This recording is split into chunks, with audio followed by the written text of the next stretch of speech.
వైఎస్ఆర్సీపీకి మరొక అనుకోని అద్భుతమైన ఛాన్స్ వచ్చి పడింది.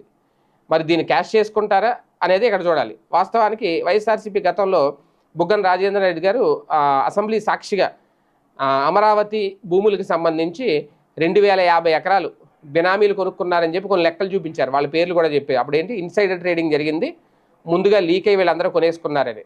ఇప్పుడు ఛాన్స్ వచ్చింది మళ్ళీ వైసీపీకి. ఎందుకంటే ఇప్పుడు ఎకరం 20 కోట్లకు అమ్ముతున్నామని చెప్పి స్వయంగా ఆంధ్రజ్యోతి రాసింది. సిఆర్డీఏ సిద్ధం అవుతుంది ఎకరం 20 కోట్లకి అమ్మడానికి అనేది. నిజంగా అప్పుడు వాళ్ళు చెప్పిన ఇన్సైడర్ ట్రేడింగ్ కరెక్టే అని నిరూపించడానికి ఇది ఒక అవకాశం. నిజంగా అప్పుడు బినామీల పేర్ల మీద కనుక భూములు కొనుక్కుంటే, అమ్మి ఉంటే వాళ్ళందరికీ ఇప్పుడు అమ్ముకోవడానికి సిద్ధమైతే రైతులు మోసం చేసినట్టే. ఇది వ్యాపారం అంటే కుదరదు, మోసం చేసి చేస్తున్న వ్యాపారం అని ఇప్పుడు వైఎస్ఆర్సీపీ మాట్లాడాల్సిన పరిస్థితి వస్తుంది.